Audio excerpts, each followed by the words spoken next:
সোমবার উদ্বোধন হচ্ছে ইস্ট ওয়েস্ট মেট্রোর অষ্টম স্টেশন শিয়ালদার। বৃহস্পতিবার থেকে মেট্রো ছুটবে শিয়ালদহ থেকে সেক্টর 5 পর্যন্ত। যাত্রী সংখ্যা বাড়ার ভাবনায় সেদিন থেকেই মেট্রো পরিষেবা বাড়িয়ে 100 করার সিদ্ধান্ত করা হয়েছে।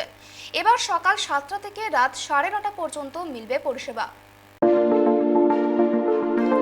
সোমবার ইস্ট ওয়েস্ট মেট্রোর বহু প্রতীক্ষিত শিয়ালদহ স্টেশনের উদ্বোধন। এই মেট্রো প্রকল্পের উদ্বোধন করবেন কেন্দ্রীয় মন্ত্রী স্মৃতি ইরানি। অনুষ্ঠানে থাকতে পারেন রাজ্যের মুখ্যমন্ত্রী মমতা বন্দ্যোপাধ্যায় সহ মেয়র ফিরহাদ হাকিম, সাংসদ সুব্রত বন্দ্যোপাধ্যায়, প্রসূন বন্দ্যোপাধ্যায়, রাজ্যের মন্ত্রী অরূপ রায় এবং বিধায়ক পরেশ পাল। কারণ রবিবারই যাবতীয় বিতর্কে ইতি টানতে মুখ্যমন্ত্রী সহ বিধায়ক ও সাংসদের উদ্বোধনী অনুষ্ঠানে আমন্ত্রণ জানানো হয়েছে। তাই তালিকায় রয়েছেন রাজ্যপাল জগদীপ ধনকরও। যদিও সোমবারে উত্তরবঙ্গ সফরে যাবেন মুখ্যমন্ত্রী, ফলে শেষ বেলায় রেলের এই অনুষ্ঠানে তিনি যোগ দেবেন কিনা সেই দিকেই রাজনৈতিক মহলের নজর। এদিন হাওড়া থেকে ভার্চুয়ালি শিয়ালদহ মেট্রোর উদ্বোধন করবেন কেন্দ্রীয় মন্ত্রী স্মৃতি ইরানি। যদিও শিয়ালদহ মেট্রো স্টেশনের উদ্বোধনের আগেই বাড়ল মেট্রোর সময়সীমা। 14 জুলাই থেকে সরকারিভাবে শুরু হবে শিয়ালদহ সেক্টর 5 মেট্রো পরিষেবা।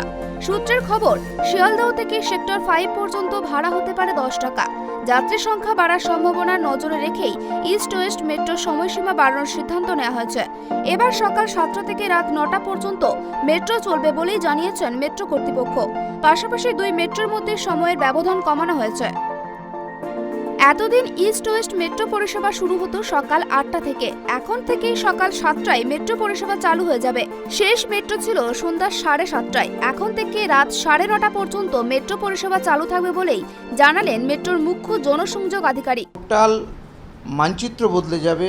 কলকাতার মধ্যে শিয়ালদা থেকে আর সেক্টর 5 যাবার যে এক্সপেকটেশন তো অনেক বেশি। আমরা ধরে নিচ্ছি যে পার ডে এই রুটে অন্তত 40 থেকে 50 হাজার প্যাসেঞ্জার থাকবে। Bureau report, tribe TV.